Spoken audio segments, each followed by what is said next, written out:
Hey guys, Double Wide 6 here, and today's video we're going to be working on a Craftsman 7 horsepower mower. So this mower's from a buddy I work with. He's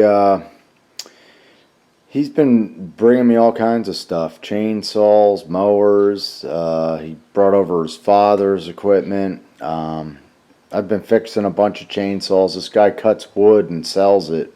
Tough work. But anyhow, I'll fix 3-4 chainsaws and I'll send them over with Mike, and he'll cut a bunch of wood, tell me if they're working right, because you always got to test your chainsaws by putting a load on them and cutting, and usually I'll make an adjustment or two after he gets them back. So anyhow, he brought over a rider today that isn't moving, transmission issues or belts, I don't know, I haven't even looked at it. And this is his mower. I worked on this thing probably like 3 years ago for him, and he left this thing at I guess a property he owns. So the tenant tried to do some work on it, and it's not starting. So rather than going out here today and doing a little kayak fishing on the lake, I'm gonna go through and work on this Craftsman. So all I know about this mower is he said the thing's no start.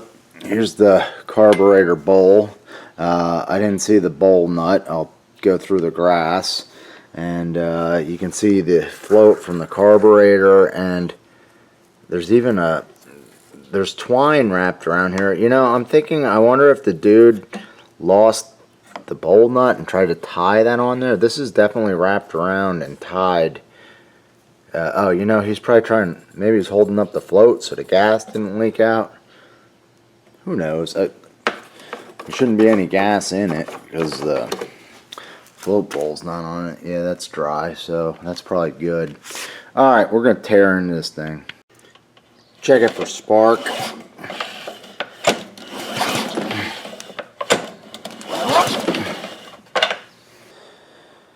Alright guys, so I hooked up the Pulse spark tester, and this thing's really nice tool, real clear spark. I really like using it. But anyhow, on this mower I gave it a pull and there was no spark. So I pulled it several times, still no spark.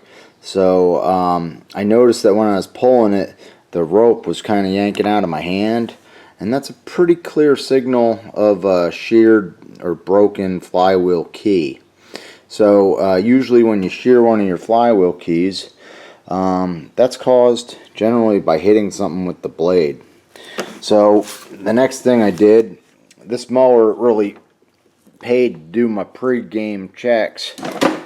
Check for spark, no spark. The next thing I looked at was, did he hit something with the blade? And you can see right here, something was definitely hit right there. And I actually have the spark plug out so I can spin this blade over, and you can see it hit there on that one.